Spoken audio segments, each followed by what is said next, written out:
पूर्ण आज़ादी हम नहीं मानेंगे जब तक हमारे हिंदुस्तान में पूर्ण गोहत्या बंदी नहीं होती है। आज़ादी ज़रूरी है और आज़ादी घर से ही शुरू होगी, फिर आगे जाके फील्ड में आप जाएंगे, वहाँ भी आपको आज़ादी मिलनी चाहिए, तभी आप अपने देश के, अपने लिए, अपने परिवार के लिए कुछ कर सकते हो। 1991 में हमने आर्थिक आज़ादी प्राप्त करी और मैं अभी पोस्ट देख रहा हूँ, लोग कह रहे हैं कि 5 अगस्त को हमने सांस्कृतिक आज़ादी भी प्राप्त करी है। मेन स्ट्रीम नैरेटिव में आज़ादी का नारा लगाने वाले लोग और जो भी लोग आवाज़ उठाते हैं उनको एक नेगेटिव लाइट में दिखाया जाता है, उनको एंटी नेशनल कहा जाता है। बोल के लब आज़ाद हैं, ठीक है, बोल ज़ुबान अब तक तेरी, अब बोलता जो है उसे अंदर रख देते हो, मतलब सच में आज़ाद है कि नहीं है। लाइक मैं, मेरी फैमिली, उनके लिए इंडिपेंडेंस या आज़ादी वो होगी जब हम वापस अपने वहाँ जा सकते हैं, कश्मीर जा सकते हैं, जब हम वापस उस जगह जा सकते हैं जहाँ पे मेरे दादू ने अपना पूरी ज़िंदगी, मेरे पापा ने अपनी आधी लाइफ गुजार ली थी before exodus happened. So that would be the real meaning of freedom for me. At the stroke of the midnight hour, when the world sleeps, India will awake to life and freedom.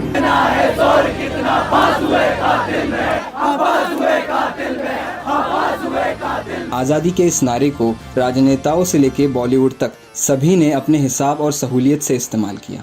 तो इस video में हम आज़ादी के अलग अलग मायनों को ढूंढेंगे।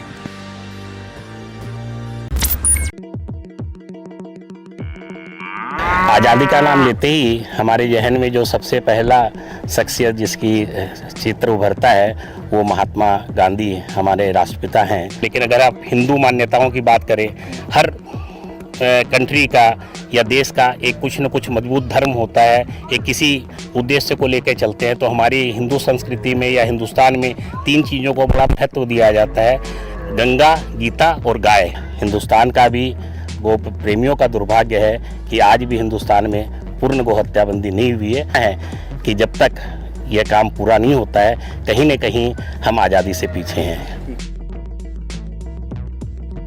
मनोज कुमार की एक फिल्म आई थी शहीद, उसमें प्राण साहब का एक डायलॉग था, वो मुझे बहुत इंस्पायर करता है कि मतलब आज़ादी के लिए कि देशभक्त अपने देश के लिए कट सकते हैं। शाहीन बाग का नाम सुन के आता है कि अपने हक के लिए लड़ना, स्पेशली विमेंस के लिए, क्योंकि विमेंस ही है जो घर को बनाती है, घर को चलाती है। वो औरतें जो हमेशा अंदर रही, जिनको मतलब जो पढ़ी लिखी भी नहीं है, कुछ जानती भी नहीं है, लेकिन सिर्फ अपने बच्चों को, अपने परिवार को बचाने के लिए वो बाहर आई है।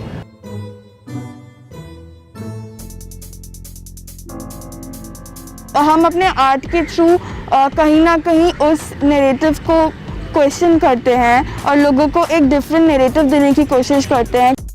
जो भी लोग वहाँ से गुजर रहे थे, जिनको पेंटिंग करना पसंद था, इवन लोकल पेंटर्स जो इस प्रोटेस्ट में कंट्रीब्यूट करना चाहते थे, वो भी हमारे साथ जुड़ गए। जो सवाल वो पूछ रहे हैं वो सरकार को अनकंफर्टेबल बनाते हैं। लोग सड़कों पे उतरकर आज़ादी का नारा लगाते हैं तो सिर्फ वो अपने लिए कोई जस्टिस नहीं मांग रहे होते, अपने लिए कोई राइट्स नहीं मांग रहे होते, बल्कि सबके लिए।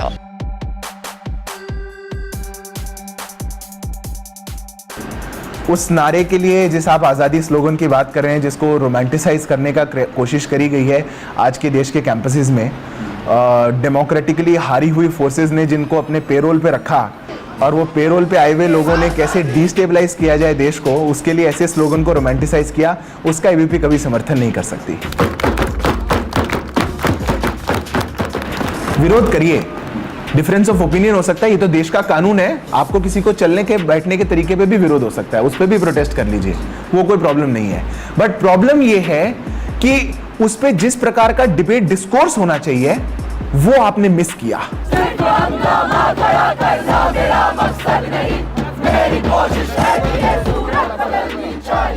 तो ये वो आजादी नहीं है जिसकी आज हम बात करेंगे। ये नारा इजाद 1990 में कश्मीर से हुआ था और लाखों कश्मीरी पंडितों ने अपना घर छोड़ा इस नारे की गूंज में। तब यही नारा गूंजता था वहां कि हम क्या चाहते, आजादी, कश्मीर मांगे आजादी। मेरे हिसाब से कश्मीर के लोग कभी आज़ाद थे ही नहीं फॉर द स्टार्टिंग। वो हमेशा से लाइक पहले वहाँ पे रूलर्स आए, मुगल्स आए, देन देयर केम डोगरास, उसके बाद फिर इंडियन गवर्नमेंट आई प्लेबिसाइट का वादा लेके, नेहरू के वक्त प्लेबिसाइट नहीं हुआ, उसके बाद जब वहाँ के मुस्लिम यूनाइटेड फ्रंट अपना पार्टी बना के जीतने वाला था, उस टाइम इलेक्शंस को रिग किया गया, पंडित्स को बाहर निकाला गया। 7.5 लाख आर्मी फोर्स होने के बावजूद पंडित्स अपने घर पे नहीं रह सकते। मुझे नहीं लगता कश्मीर कभी भी आज़ाद था। और इस आर्टिकल 370 की वजह से हालात और भी बिगड़ गए।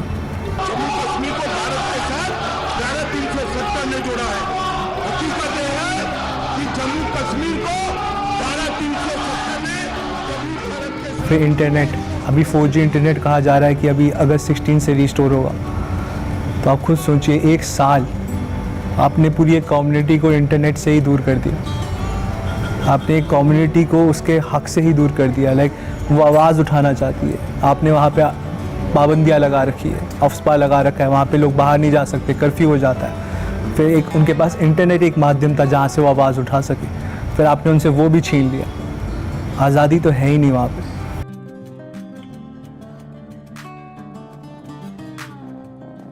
ये आज़ादी जो है, absence of freedom is making it possible for people, ordinary people, individual to demand for freedom.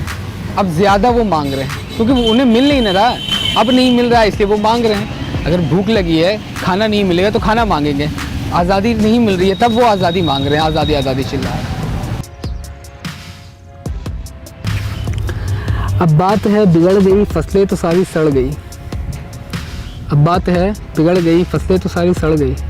उम्मीद पे सरकार है पर वो भी तो बेकार है। इस मुल्क की पहचान हूँ, मरता हुआ किसान हूँ। मैं खुद में हिंदुस्तान हूँ, मैं खुद में हिंदुस्तान हूँ। मैं आंकड़ों में कम हूँ पर खून से तो गर्म हूँ। मैं आंकड़ों में कम हूँ पर खून से तो गर्म हूँ। जब दिल करे टटोलना भीतर से मैं भी नर्म हूँ। इस मुल्क का ज़ीशान हूँ, हाँ मैं वो मुसलमान हूँ। मैं खुद में हिंदुस्तान हूँ, मैं खुद में हिंदुस्तान हूँ। अगर उसके ख्याल ही आज़ाद नहीं है, वो अंदर से ही बंधा हुआ जकड़ा हुआ महसूस करेगा, तो कहाँ से वो एक्सप्रेस कर पाएगा उस चीज़ को। लोग अपनी चीज़ों को पसंद से बोल सकें, अपने पसंद के प्रोफेशन को प्रैक्टिस कर सकें। फ्रीडम वाली जो चीज़ है ना, जो एक एसेंस है, वो खो सी गई है। माजी को अपने छोड़कर हर रास्ते को मोड़कर, माजी को अपने छोड़कर हर रास्ते को मोड़कर, मंजिल की एक उम्मीद में सपने लिए मैं दीद में बढ़ता हुआ इंसान हूँ। इस मुल्क का नौजवान हूँ, मैं खुद में हिंदुस्तान हूँ, मैं खुद में हिंदुस्तान हूँ। एक राहत साहब का, एक इंदिराज इंदौरी साहब का एक शेर याद आ रहा है मुझे। आज जो साहिब मसनद है कल नहीं होंगे, किराएदार है जाती मकान थोड़ी है। मेरे लिए तो बहुत पेट्रियाटिक है प्रोटेस्ट करना। पेट्रियोटिज्म अलग चीज़ है और धर्म बिल्कुल अलग चीज़ है। पेट्रियोटिज्म है, ये बहुत ही पर्सनल है। ये जितना अंदर रहता है उतना खूबसूरत रहता है।